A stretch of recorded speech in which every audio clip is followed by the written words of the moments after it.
Welcome back, everybody. This is Eric and Matt, and this is Life, Liberty, and the Pursuit, your beacon of freedom and the American way of life. Tune in every Friday for a new episode as we dive into the world of liberty and what makes our country great.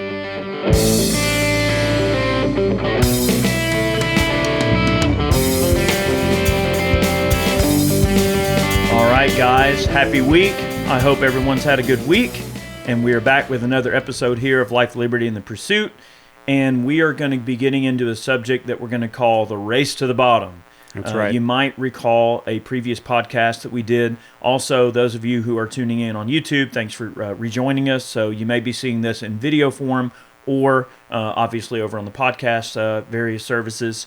So wherever you're coming from, welcome back. Welcome. In a previous podcast, we talked about sort of the buy once, cry once mentality of getting into a really good quality item right out the gate and kind of just getting into something good. This is going to be a little bit slightly different type of subject. Before we get into the race to the bottom and what that entails, I would like to give a quick shout out to the sponsors of today's podcast, WeTheProcessor.com. They are staunchly pro-freedom and pro-2A friendly credit card processor, okay? No monthly fees, really low rates. You don't have to worry about being terminated by your current processor for what you sell or anything like that. You can sell what you want, when you want, to who you want to. Really good group of people, pro-2A. So if you're looking at credit card processing, maybe you're a business, a large business perhaps, maybe even a gun manufacturer or something like that, and you're looking for a credit card processor that's not going to send you up the creek, WeTheProcessor.com, check them out. Really great group of people, and they support life, liberty, and the pursuit. So right. Let's get down this rabbit hole. Yeah, absolutely. And I think you kind of led into it. We have spoken in the past about, the whole buy once, cry once, and spend extra money to get quality gear. And this is really kind of leaning towards the opposite end of the spectrum of, well, I don't want the best gear. I want the most least expensive gear because it's good enough. So, and that entails the race to the bottom. So what you're seeing is this mass race for manufacturers to try to produce gear or items for the lowest possible price. And I think that it's a pretty big issue, just because a lot of the companies that are doing this they're larger companies and they're putting their name on something. So you're trying to buy something that has a quality reputation, but you're not necessarily getting the same product. And I have a couple of examples of that. And this has nothing to do with firearms for this example. It might be something like you might see name brands like Nike or Under Armour or national brands. They produce separate items like garments for different stores. So if you're going into say like a TJ Maxx or a Marshalls or one of those discount stores and you're buying these products, what you don't realize is that you're buying garments that are specifically made for that distributor. You're not getting the same quality that you would find at, say, a normal retailer. And that's why you're seeing them at those discounted prices. And it's almost like this little dirty secret within the apparel industry that they're tricking the average consumer to think that they're getting a good deal. Like, oh, this item is normally $70 for, say, a compression shirt, but you're not getting the $70 quality of compression shirt. You're getting the $35 specifically made garment for that lower price point. I think the other paradigm to look at the race to the bottom as well, and I'm going to draw some parallels in the gun industry, okay? There are a lot more new gun owners than there have been in a really long time. So we've had more NICS background checks just in the last 6 or 7 months than we have in a considerable time that at least that system's been implemented. So there's a lot of people getting into firearms, right? So companies have to make a decision, right? Well, do we try to produce stuff cheaper so we can make more of it? You're always looking for a way to introduce materials and manufacturing processes into your overall manufacturing regimen in a way to cut cost, but not necessarily cut the quality of the product. So I mean, with the use of polymers and things and injection molding, and especially 3D printing and metal injection molding, like Ruger does a lot of cast products. And that's not a bad thing. I mean, they're one of the pioneers in the U.S. industry of firearms making when it comes to using that type of process, using castings and a lot of things. And that's not necessarily a bad thing. Does it make the guns cheaper to make? Yeah, it probably does. I'm sure there's some cost-cutting measures in place, but also speed of processing parts and the speed of manufacturing something. So, yeah, if you can make your overall processes from a manufacturing perspective more efficient, then obviously you're going to increase your profits by increasing efficiency, and that doesn't necessarily mean that you have to have a lower quality product. I'll use Ruger as another example, and this is, of course, a good thing, right? Is when you look at like the Ruger Americans, okay? That series of rifles is not it's a good quality gun, but it's also a lesser expense gun, right? So entry level. Yeah, it's an entry level rifle that you can beat up and play with, and it's really no big deal. Take it out hunting, it's banging around in the four-wheeler, that type of stuff. A good hard use gun that you don't have to really feel too terrible about something happening to it. But the American is not going to be the same exact action and manufacturing setup as like a Ruger Hawkeye or an M77 Mark II all-weather or whatever type of older M77. An M77 is a great gun. The American is not a bad gun, but it's also a much lower barrier of entry, but they're also don't cost them as much money to make. So they can offer that at a lower price and still offer the higher quality rifle for the consumer as well. So the problem with the race to the bottom is that eventually you get to the bottom, right? Yeah. So, and I don't mean this in a negative way. It's a supportive thing, right? Okay. But you look at like not Palmetto State, but what I'm referring to is Anderson. All right. So Anderson Manufacturing, and this is not necessarily, we're not trying to throw them through the mud. It's a supportive thing, right? Is you look at the barrier of entry of an Anderson product, it is a lower that doesn't cost a ton of money, but it's still decent quality. We affectionately call them the poverty ponies for a reason, but the issue there is, again, getting to that race to the bottom thing. It's like once you lower your price to a certain level and it gets so low, it doesn't matter how good a quality your product might be. The perception is that it's not good because it doesn't cost a lot of money. And with Anderson, I think it's a little bit of an unwarranted and unfair type of thing to say, oh, well, just because an Anderson lower is $59, well, in this market, probably closer to $100. Normally, like a few years ago, you could buy Anderson lowers for like $35 a pop. And at what point can you go, okay, you can't make it cheaper yourself. Even if you had the machinery to do it yourself, you still can't even make it as cheap as that. And then how can they make a profit on such a low cost item? And like they've got to make it up in numbers and bulk. Like they've got to sell a lot of them. So the problem with the race to the bottom is that you get to the bottom.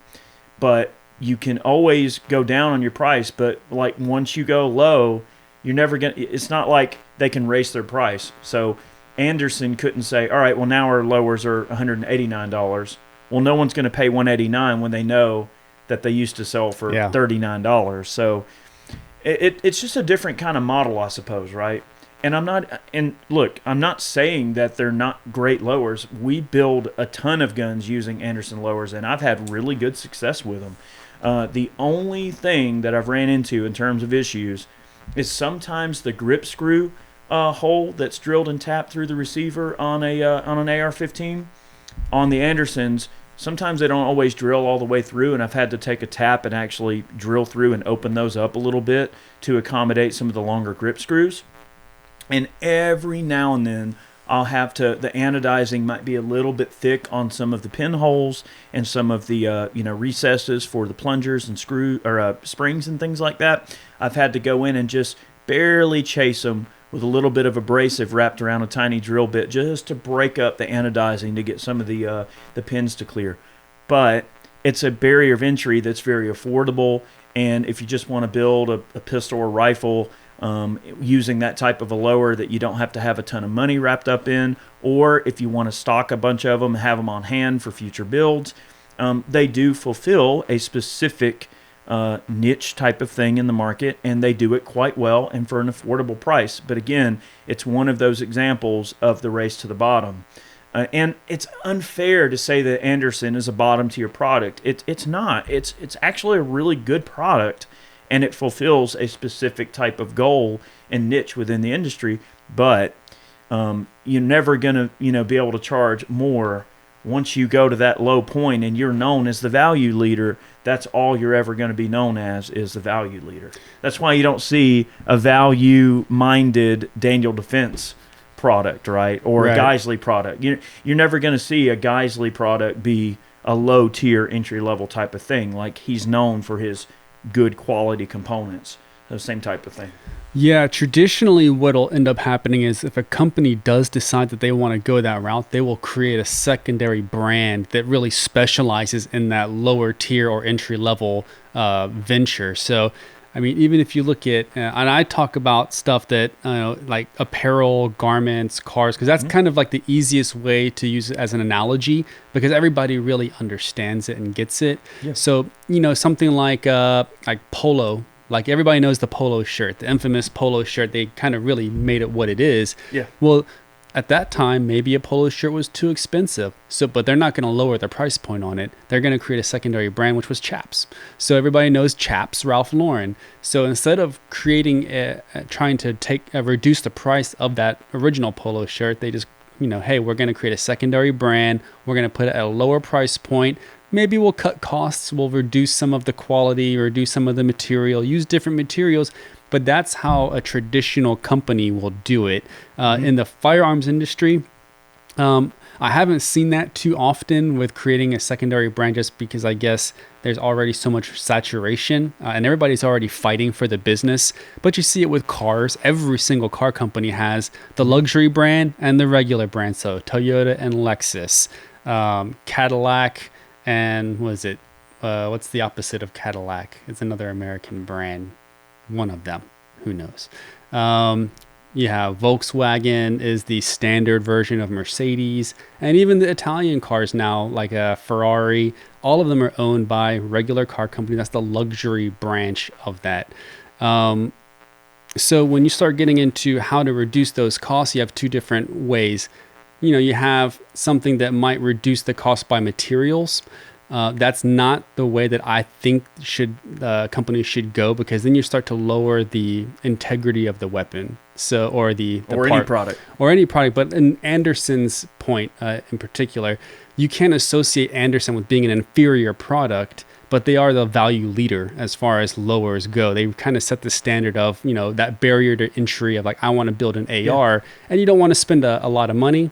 Use an Andersen lower. And to be fair as well on the Andersens, is they do use that R85 coating, which is a really, really gnarly coating that does quite well. Mm-hmm. It has really good lubricity and things like that. So if you've never gotten into that, or you don't understand what it's about, read up on it. It's pretty interesting that they do offer some cool coatings on some of their products. And lowers aren't all they make. I mean, they do complete guns as well. So it's just worth mentioning. So. Real quick, go ahead. Though, I just wanted to mention on that note, the other way to reduce those costs, other than reducing material costs, is processes. So a lot of companies will streamline the process so that way they're able to produce more of a product without reducing the quality of whatever it is that they're making. So a really, really good example of that is Toyota. They introduced when they first came in to the market, they have this called Kaizen. It's a Japanese term for increasing the productivity or increasing the way that you do something. And that's it's a mentality. And that's what Toyota really brought to America when they started producing vehicles here. They weren't able, think about it. You're a new company and you come into the US market and you're importing all of your vehicles. How can you compete with vehicles or products that are made here in the US?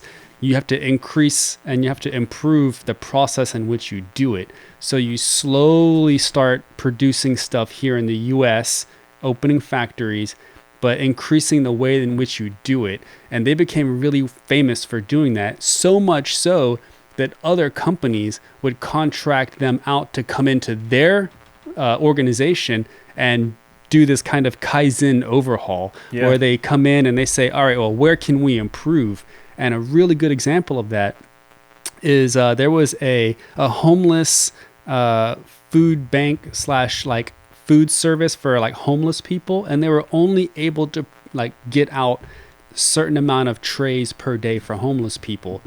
And like they had Toyota donated their time. They wanted to donate money, but they instead donated their time to improve the process in which they can get as much food out to these homeless people as they possibly could. And like using that same type of efficiency using the same increasing efficiency.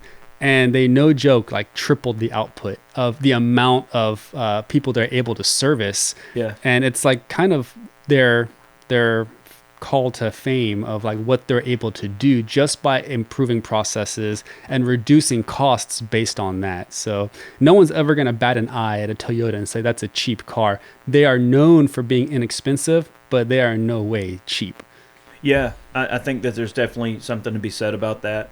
You know, it's one thing to, increase your profits by way of increasing efficiency and not by lowering the quality of the product in terms of materials used or the time and care taken into, fitting a part or something like that.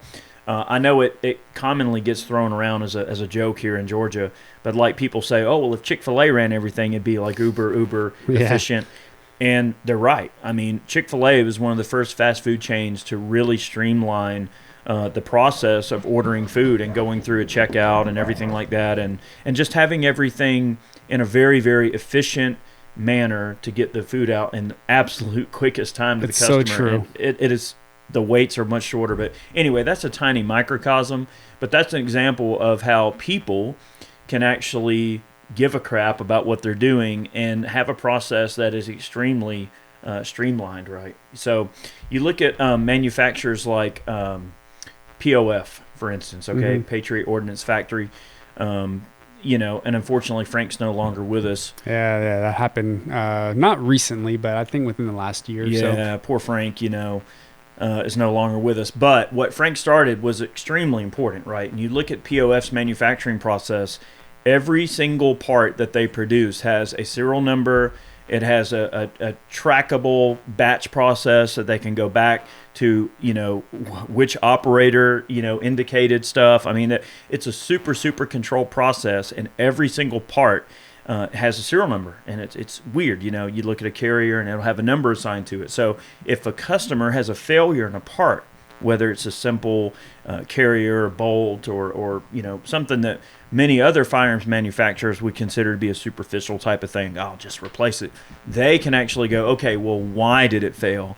And they can refer back to that serial number range and go, okay, this is a material. Here's the supplier we bought it from. Here's the process we used for the heat treating on this batch, or the contractor that we, contracted out for whatever process. And I'm telling tales out of school here. I'm not saying I know every single process that POF goes through, but that they can go back and be able to say, all right, this part, we know why it failed. So it allows them to maintain a really high quality in the product. And that's a level of attention that not many firearms manufacturers actually, take into account. You look at a manufacturer like Daniel Defense, and those guys are very, very, very professional and very streamlined, and everything that they do has the utmost level of care. And their facility is extremely nice. Their employees are very well trained. And they are one of the few manufacturers here in the United States that is actually making everything, okay? Like they are hammer forging their own barrels. They're making their own bolts and carriers. They're making their own uppers and lowers, obviously. They have a Cerakote machine in their factory. So the less things that you can have moving around, whether it's across the country or over to some supplier or a third-party service provider, like say, all right, having to send a part out and get it Cerakoted or coated or machined, right? That's extra downtime, right? That's more lead time. But if you go over to the, Cerakote robot, and you've got a robot that is actually doing the Cerakote work, so it's much more efficient to have all of those processes in-house. So when you look at a facility like what Daniel Defense has, you go, okay, well, this is, definitely not a low tier product. Like, it's an expensive rifle. Like if you buy a Mark 18, it's a great gun, but the reason you're paying that money is because of the hammer forged barrels, the coatings they use. I mean, everything is just great quality, and they're really proud of their guns, and they should be. And that's an example where you'll never see a race to the bottom with someone like Daniel Defense, because they're not necessarily trying to cater to an entry-level type of product. They don't make entry-level products, just like Geisley doesn't make entry-level products. BCM doesn't make entry-level products, right? LMT doesn't make entry-level products. So there is a niche, there is a home for the individuals and manufacturers out there that are going to be putting together something that's a little bit more budget friendly, a little bit more entry level. One great example of that is Palmetto State Armory, and those guys, we owe them a credit really for doing a great job of making the AR-15, the AK-47, all of their SKUs they've been putting out, stuff they manufacture, and making those SKUs affordable and available to a wider variety of different Americans out there of all different budget types. See, that's important. When you make something approachable, you make it common. And when you make it common, it's harder for these bureaucrats in Washington to ban it. Right. When more people own them, it's the harder it is. It's like growing a little miniature army in a way, right? Maybe not in the purest stretch of the imagination, but you're growing influence by way of more people going, you know what, this rifle's awesome and I like it, and making it more commonplace in society, more common use, as they say.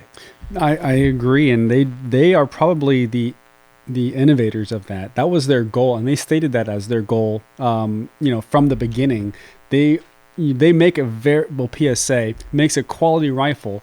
It's not a race to the bottom with them, and I say that just because if you take a PSA, AR-15 style rifle, and you take it next to just brand X that you find on the gun store shelf, and you hold them and you just shake them next to each other, world of difference. One, rattles and shakes, and the stock's loose, and the upper and lower receiver aren't really matched together. It's just a janky rifle. And then you shake it next to, say, a PSA, it's gonna fit, and it has a better fit, has a better finish. It's gonna feel better. So I don't consider them part of that race to the bottom. They're more or less setting the standard of where it should be. Yes, absolutely. So that's a very, very astute observation, is that what PSA essentially does, they set the standard for what the affordable level firearm should be. And by doing so, it makes all of their competitors have to make something a little better. Thing is, you look at the PSA 47. It's their direct gas impingement AK mag fed 7.62 x 39 AR, and they are fantastic. I shot some of the real early examples of them, and it worked quite well. And then I got one a little bit later on, and this was actually several years after I put out the first video, and we sort of revisited it with one of the newer produced ones, and they hold up really, really well. They work great. And I know there has been some people that have had a few issues out of like an Anderson product or PSA product, but very few and far between. Like the AKV, which is their 9mm AK variant that uses the Scorpion mags, it made a real splash when it first came out. And yeah, there were some growing pains that were figured out on the original AKV. Mm-hmm. And guys like Tim Harmson over at Military Arms Channel did a great job of sort of saying, hey, we need this bracket in here, But PSA was the kind of company, being as they are, of course, they were like, hey, we're going to fix this. We're going to call it the Mac bracket. Hey, guess what? We fixed it. And that's cool. You're going to have little teething issues. But a company like them, they're setting the standard in a very important way. For what a great gun can be for not a ton of money. And of course, there's always going to be the people out there that are like, well, it's not an H&K. Right. So it's a piece of crap. The poors. It's for the poors. The poors can buy that crap, and I'll buy my SIG or my H&K. And look, I love them. I mean, dude, great H&Ks are awesome. Yeah, no one's arguing that. No one's arguing that a CMMG is not a great entry-level gun. That's a higher-tier entry-level gun these days. Mm-hmm. No one's saying that a Geisley or Daniel Defense or an H&K, I mean, heck yeah, if you can afford it, more power to you. but you'll never see like an entry level gun from a guy like them. And I think it's weird too that you notice that Colt initially got on that, I think that 6920 LEs or whatever that model number is they came out with. It was like a good sort of entry level AR from Colt. Yeah. So they went dangerously dipping their toes in that water of making an entry level AR. Yeah, and a lot of the issues that we see when it comes to the race to the bottom, it's consumer driven.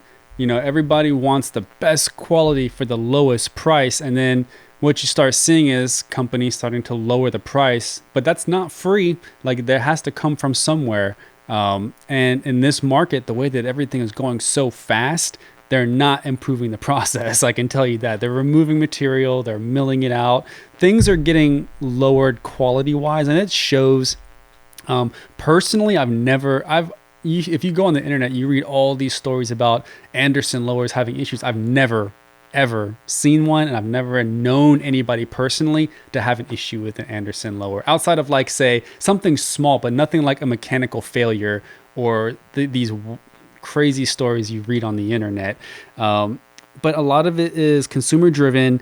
It is because something will start being made here in the US, and then in order to compete, it gets sent overseas. So then a product that was originally made here in the US gets sent overseas and comes back. The QA process gets messed up. The QC process isn't good.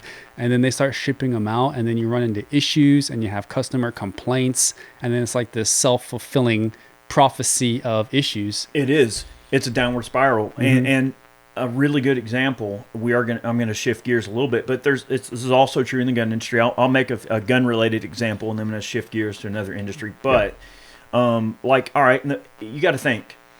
When you've got a company that's been in business forever, right? Look at Colt. Look how long they've been around. Look at Remington, Winchester, right? All the big names, Smith & Wesson. Look how long they've been around. You got to think that everything you make, you're competing with every single thing that you've ever made. Right? So if that product you put out is not as good as the one you made 20 years ago, eventually people are not going to buy the new product, and they're only going to buy the 20-year-old one that they know where you're good. going with this. So that's the thing. You look at like Freedom Group buying Marlin and screwing the pooch. And now people go, oh, well, if it's not a JM Barrel Marlin from, the early 80s, don't bother because it's a crap gun. Well, I've seen some Freedom Group Marlins that are good, right? I've seen some that are turds, that have machining marks and burrs and like sharp marks in the cartridge chute when you load the rounds in there, and there's sharp edge and cut the crap out of your finger. Like little tiny details that years ago a gun like that would have never left the facility, but either because the employees don't care, or because they're just not adhering to the same standards of practice on assembly or final finishing, no matter what the circumstance may be, it exists. And then people get the stigma in their mind. They're like, well, I'm going to buy a Marlin 336 from 1942 because I know it's going to be made like a Swiss watch. And there is a difference. Like when you rack an old Marlin, it's like, wow, it's like butter. And you compare it to the new ones, and it's just not as good. Another good example is like in the 80s, Fender was having a really hard time as a company, a guitar company. They were having a really hard time producing good American Strats.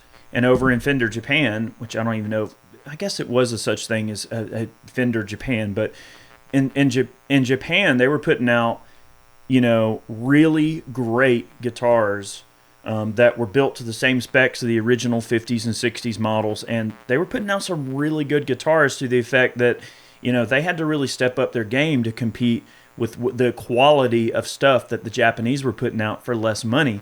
So see, again, as a company, you're competing with everything that you've ever made, right? So imagine if you're Fender and you've been in business since, the early 40s, whatever, right? Mm-hmm. Leo's producing stuff in the late 40s or whatever.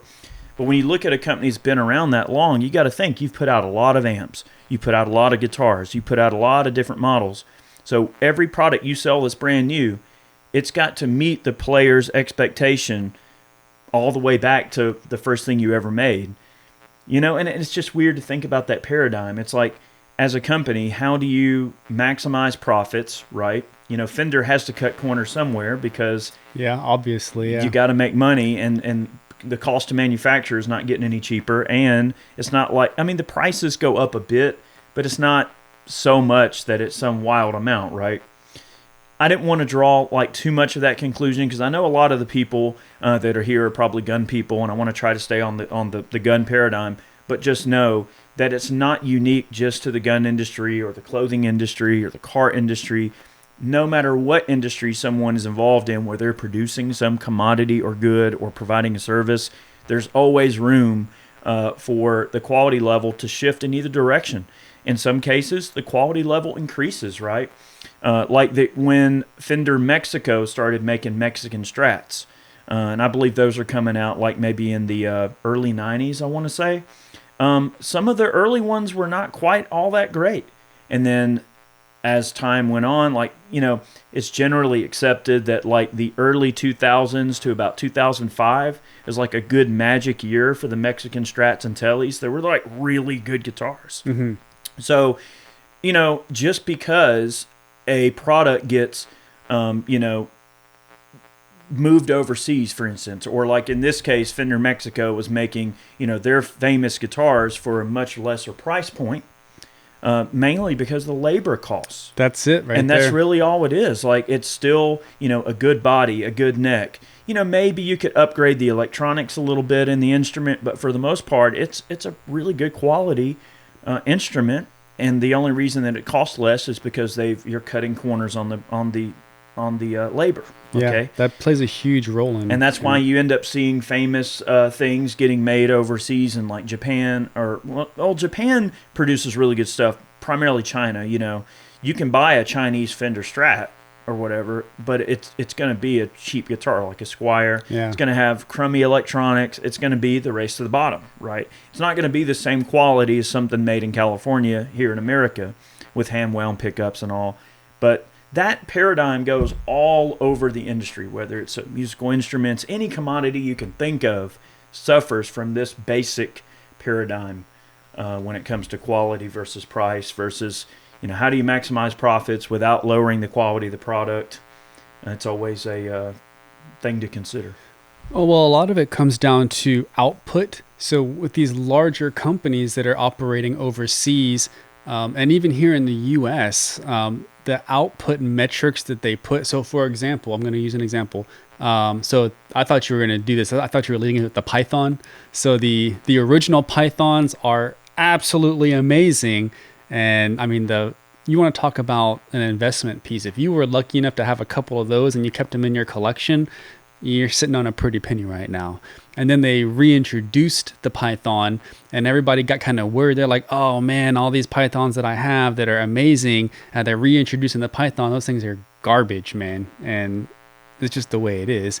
But that's because the output metrics that a lot of these corporations and companies use are tied directly to the compensation of the person working that machinery or QCing it or getting it out the door.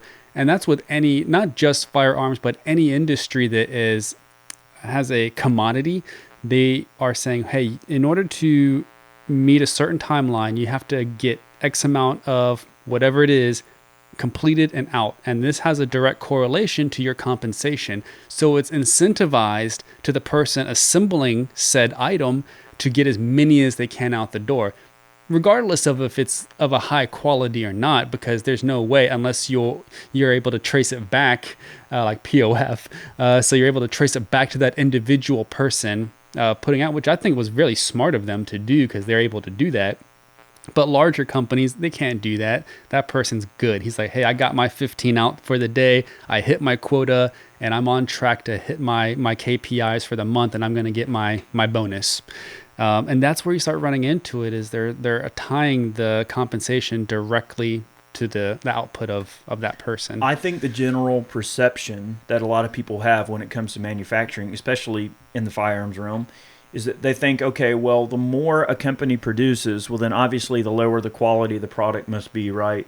You look at how many revolvers Smith & Wesson puts out, right? Mm-hmm. How often do you hear of a Smith & Wesson product being a lemon or having an issue? Not often, right? And if it is an issue, they're going to correct it, no questions asked, right? And that's just how they do. They're really good with that. You look at Colt reissuing the Python. Mm-hmm. Like, I understand why they did it. And I have shot the new Pythons. I haven't had one in to do a video on, but I did shoot a friend that had one. And it's a nice gun. I mean, the one that I shot was pretty well fitted. It felt great.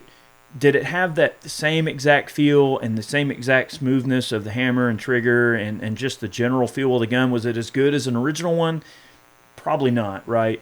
But you look at like the way that companies respond to certain market trends, and you have to wonder like what they're thinking, right? Like the way that, you know, some of the guns that Colt has reissued, right? Think about some of the Colts that people would really love to see, right, that have been around from back in the day, and then look at what they've reissued, like what the 1903 pocket gun, like, you know, what, a $1,400 or $1,500 380, like who wants that?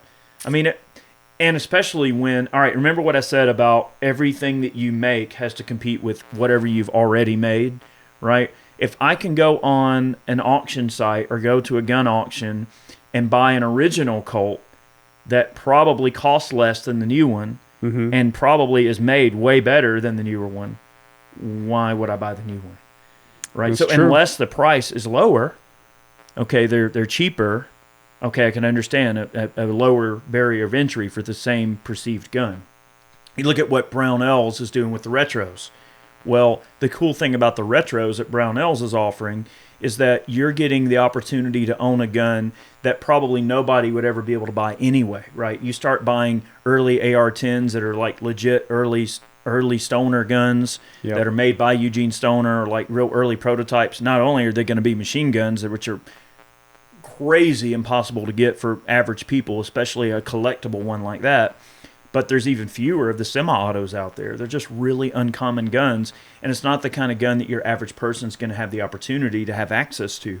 But with a retro, you get to scratch the itch of having the cool, old-school, genuine article, but with not having to break the bank on the price. So race to the bottom, well, here's the thing. You're not in the purveyance or business of trying to, you know, buy and sell and trade collectible, you know, Armalite and Colt and early Stoner stuff. You gotta have like deep pockets for that, man. Yeah, but okay, if you'd never be able to afford it, at what price point does it even matter what they sell it for? Because, I mean, yeah, the BRN-10 is not a cheap big bore autoloader, and it's a very specific type of thing that will appeal to a specific group of people. But you look at what they're doing with the AR-180s. Yeah. Now you've got the folding stock or brace mechanism. That adds some flexibility. You can do it in 300 blackout and have a really cool, retro, unique type of pistol, but that also has a very modern purpose it can serve for hunting or personal defense or whatever, you know, needs you might have. So, you know, that's a situation where it's not a race to the bottom.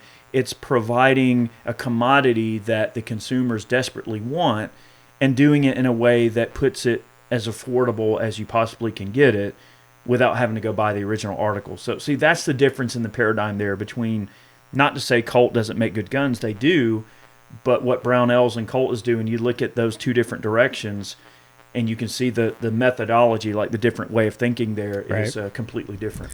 Yeah, so I mean, you could say that's similar to what people do when they buy the vintage cars.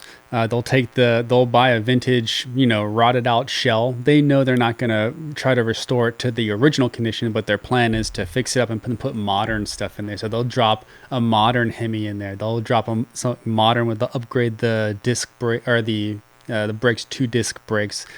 And that's what they want. They want that vintage look, but with modern amenities in it. Yeah. And that's really what Brownells did. They took that vintage operating system, because it's a different operating system, and they used modern day materials, modern day processes, and they're still able to keep it very affordable. I mean, and even with that being the case, you can buy uppers and lowers or completes. So I mean, you can drop it right onto your regular AR lower, and the BRN 180 you can. You just drop it right on there, you're good to go, man. And then they sell the lowers as well if you want a complete system. What I saw what kind of kicked all of this off was really not so much the firearms, because firearms are mainly manufactured already here in the U.S. So the U.S. style, like black rifles and stuff like that. I saw it pick up really on gear. So you start to see a lot of companies that kind of spearheaded USA made products, and their price point was higher, but it was acceptable because it was USA made. I know where this is going. And then they kind of slipped in and backdoored overseas manufacturing, but they didn't lower the price. So one, you have to ask yourself, would it be okay for them to be transparent and say, hey, we are receiving a high volume of orders. We're going to send it to wherever they're going to send it overseas to have it manufactured, but we're going to lower the price point to commiserate that we're leaving and having it shipped or manufactured overseas. I think that I would be okay with that as long as you're transparent and I have the choice as a consumer to say, hey, I'm okay with that. But when you don't do that and you keep your price point at the same, and you obviously lowered your cost of goods and manufacturing by going overseas, that kind of rubs me the wrong way. Mm-hmm. And that's really where you kind of saw the race to the bottom, because you saw a lot of big brands do that. And then the smaller brands, the boutique brands that kind of specialized in a super high quality product, get kind of stuck in a position where their product is twice as expensive, but the same exact consumer is confused on why company A can do it in America and company B can't, when they're really not doing it in America. They're kind of fooling everybody. Well, I think that there's a common misconception about goods being produced in China and being poor quality just because it's produced. That's true. China will make what you tell them to make.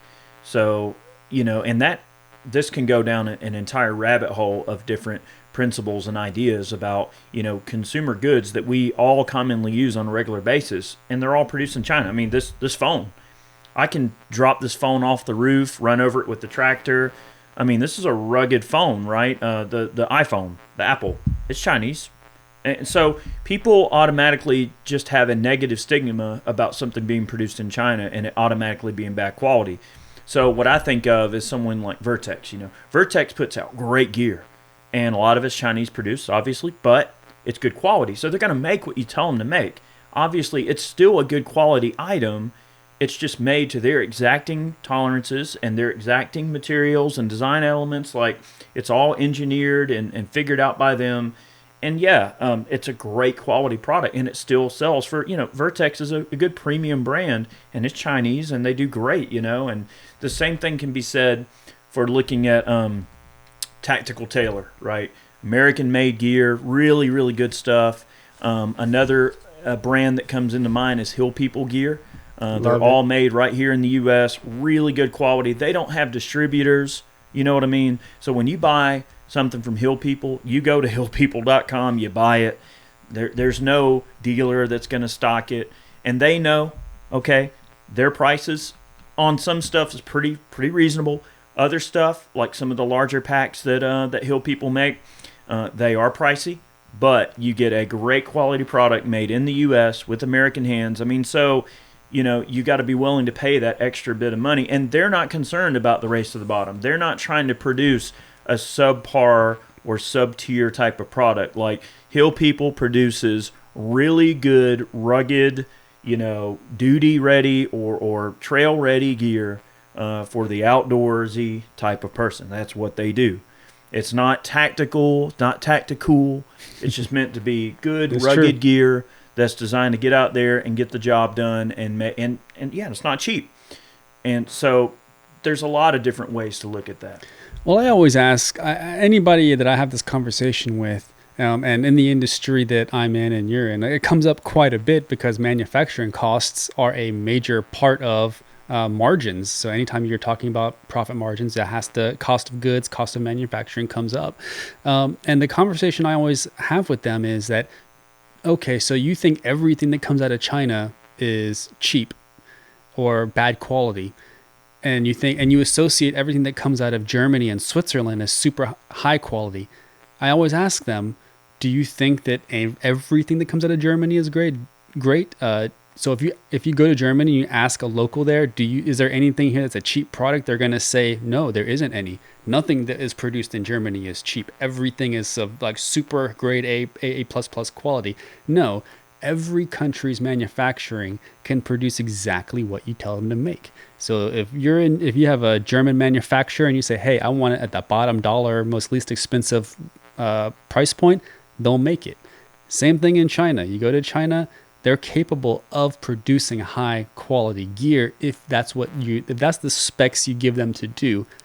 I will tell you from experience, they will try to get by on you, and that's what, and not just Chinese, but any manufacturing. It's the nature, because they want to make more money too. In the industry, the way to get around that is that in China, in the manufacturer, there's a whole business that revolves around having American buyers there all the time. And they work for the companies that are having stuff manufactured. Their sole job is to examine and ensure the quality of these materials before they even leave on the container. Because once that container leaves the country and it's landed in the US, you can't send it back. You can't just say, no, I can't take it. That container is going to sit there until somebody pays for it, and somebody pays the port fees. And usually it's you. So to get around that, companies that are ordering by the container, they'll have somebody that's employed that their sole job is to live in Shenzhen or Hong Kong or Shanghai. And they literally go through every product while it's being loaded onto the container to make sure that it meets the standards and meets the specifications. And then that person will let the people in the US know everything is good. They'll give them the check, and that thing leaves on the container here to the US. Does every company do that? No. But a lot of the major companies, I would imagine someone that's purchasing something like Vertex probably will either have someone hired in that country or have one on staff that does that. Especially if it's a new SKU. Yeah. Something you never offered before. They've never made it. Of course, they're going to be pretty stringent on that first batch to make sure that it's made to their specs, and especially sizing too. You see so many sizing variations when you're talking about like clothing and stuff. Oh, it's the worst, what they say is XL. It's not XL. Might be a completely different, Yeah. So when you start seeing on all these websites selling, different jackets, and they say, hey, order 2 sizes up, it's because the Asian sizing is typically way off. There's no standard there. But it's its own profession. There's people over there, and again, they'll produce what you tell them to. But as a company, you have to hold them accountable, because they will try to get over on you. Yep, I think that a lot of this comes down to just being a smart consumer and understanding that not all that glitters is gold. But however, just because a product is a lower cost, don't always assume that automatically means lower quality. I mean, ultimately, you're shopping with your eyes and your ears and your hands. You're going to feel the product, look at it, assess the quality. You're going to read reviews. You're going to watch videos and content and gather information. I mean, that is one of the reasons that we put videos out the way that we do over on Iraq Veteran. Now, some of you are listening in on the podcast. Some of you are watching here on YouTube. But that's why we put out videos like we do, because we want people watching to get an idea of what's out there and just to get our perspective a little bit. And the idea is, you watch our video, maybe you go watch Such or Hickok or Tim or Mr. Guns and Gear or one of the other channels, and maybe you end up watching 2 or 3 videos about a certain product from 2 or 3 different people.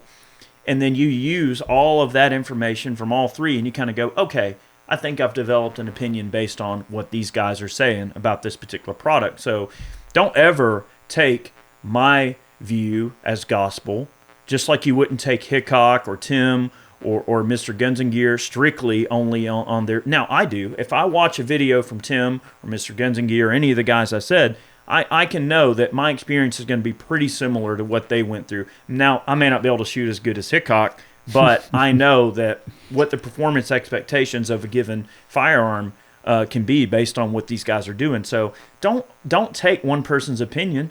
Go ahead and assess. Be a smart consumer. And that's what we've always tried to promote with our channel, right?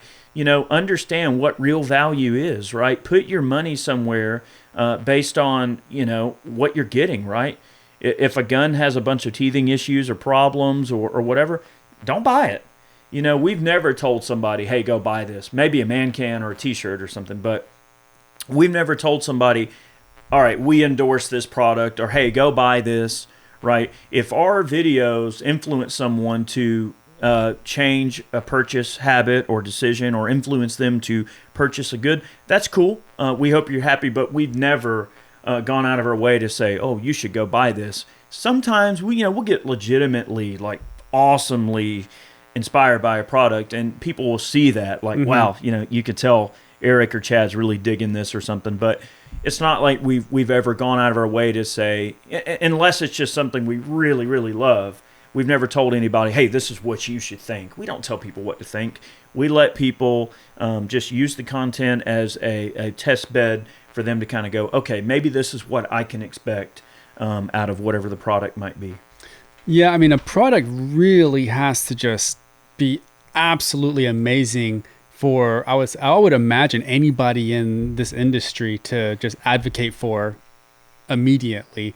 I think what you said is exactly what the common person is doing. They're looking for confirmation bias. They're saying, hey, I want this product, X product, and they pop up and they see you, they see Tim, they see Mr. Guns and Gear, and everybody might have a different experience. And that's exactly what you're looking for. You're looking for, oh man, I'm not going to put my gun through a gauntlet test, but it's good to know that it passes the gauntlet test. I'm not going to put my gun through a meltdown. Yeah, I'm not going to burn it down. Eric will. Yeah. Right. So then it becomes, okay, if you've consumed 4 or 5 pieces of content from your favorite content creators, and you go, well, all 5 of them had a pretty similar experience, right? Okay, Hickok can probably shoot a little bit better at longer range than I can with a handgun. Okay, that's granted. I'll take that, right? He's a great pistol shot. That is probably not indicative of what an average person can do with a handgun. So, like, when you watch Hickok, you know what the gun can do. Yep. You know what I mean? Like, what it's really capable of at longer range, especially. And then, dude's a really good shot, and he's real easy to get along with. And Greg's a great dude, so... But it's very different. Like, everybody has a different style of shooting. Some people stand a little different. Some people move around and go up under barriers, or, and like Tim doing all of the mud testing and the gauntlet testing. I mean, that's all great. Like the guys at InRange doing all of the crazy mud tests with different guns. So there's so much different information out there that the consumer can have at their fingertips from so many different people that don't even like consider themselves experts, right? That's the weird thing about it. We're all just consumers at the end of the day. We're all just showing what we see and showing you see what we see, most of us, okay? And at the end of the day, we're all just average dudes with cameras. And I think that there's a beauty in that. And it sort of makes a lot of these manufacturers very beholden to the consumer ultimately, because if there's some type of weird issue, one of us is going to figure it out. We're going to report it. And they're going to have to fix it because they have no choice but to acknowledge the issue. That's the beauty of social media, and the beauty of all these gun channels, specifically with the firearms realm, is that, the manufacturers know that if they put out a bad product, that they're going to get called out on it, or that one of us is going to go to bat and say, hey, here's what's happening. Let's correct this issue, and then just report the details, right? A new product comes out, you're going to have a little mistake or issue. You look at all the teething issues with the 365. You look at the teething issues that are still occurring with the M17 and the M18 from SIG. So there you go. There's an example of, a SIG is usually, that brand is associated with a very high quality pistol. Yeah, that is not for the poor. When you think SIG, you think expensive. Yep. That's just what goes through your head. Just like if somebody said H&K, you're not going to think affordable H&K. You're going to think, hey, a great gun, but also costs a lot of money. Yep. So the same type of thing. Even an upper tier brand can occasionally put out a lemon product. And it's just the crux of manufacturing, is that anything that can be manufactured incorrectly, or can have some design element that they weren't thinking about until the guns get out there and get into different people's hands and start having thousands of rounds put through them. Then they can go, okay, cool, we discovered this little tiny widget. Let's make a little rolling change and move on with life. So little bit interesting paradigm to think about. Yeah, and it also allows you to see, experiences when you're trying to find that confirmation bias of like when you do see something like, say, a weapon malfunction, it gives you the opportunity to say, well, nobody would ever do that. I like, for an example, I saw one video. It was like, hey, if you insert the magazine at this angle with this much pressure, then it won't work. And I'm like, well, who would do that? Who would, even like a new gun owner would know that you're not going to do that at this angle with the sun at this angle in the sky and the wind blowing in this direction. But it really does allow you to see the level that you have to go to induce a malfunction, and that you can take it with a grain of salt, because sometimes people will find a reason to gripe about anything, especially with the higher end. I'm glad you mentioned that, with the higher end pieces like H&K, SIG. Yeah. Those are the ones that get thrown under the bus the most when they do have a failure. So if you do produce a high-quality, upper-tier product, you should be prepared for the criticism that's going to come your way if there's some sort of failure. That's right. For sure. So I think we covered the subject pretty well, and this should point y'all in the right direction. And we kind of stayed mostly on firearms in this, but gear and firearms and stuff like that. But this can apply to a ton of different consumer goods. It doesn't matter anything you've ever bought that with a price tag on it, no matter what, cookware, furniture, doesn't matter. Anything you've ever bought, electronics. All follows the same basic principles of, there's certain brands that's kind of a race to the bottom and they're making it up in quantities. And just know that, that quality of product is going to be a certain tier. And it's not a bad tier. It's just an approachable tier. And it doesn't mean that there aren't better things out there. But it also doesn't mean that just because that upper tier, more expensive item is out there, that it's always going to be 110% without question free of any potential lemons or failures. That's just the nature of manufacturing, right? I mean, car companies have recalls all the time on various components. You got to think, a lot of components that get put into vehicles are subcontracted parts. Like, they don't make the actual electronic switches or the, sensor or this type of thing, right? They produce certain things, and other things they sub out. Like Ford, for instance, or Chevy, they might sub out the LCD screens from a certain manufacturer to put in there. So if you're going down the road and your screen shorts out, it doesn't mean that Fords suck just because the screen failed. It means the manufacturer that made the screen had a weak point that failed in their product. So there's lots of that goes on. There's lots of OEM level things where one company might make lots of small components for other subsidiary companies that are buying from them. I'll tell you what I'm starting to see now, and this is an active race to the bottom that I'm witnessing in real time, is body armor. I am seeing a massive, and this is just something that I'm doing while I'm browsing through all these. You start to see all these companies pop up, and every week it's $10 less, $10.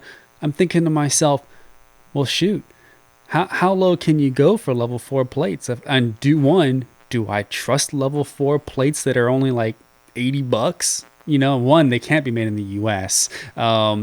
Which, as we've established, is not necessarily a bad thing. It's not. However, remember I said that companies are starting to be a little bit more misleading. So, when you see NIJ tested and then tested to NIJ standards, two different things. Yeah. So you start to see those two phrases being intermingled, and it's a very dangerous thing to do, especially with life-saving devices.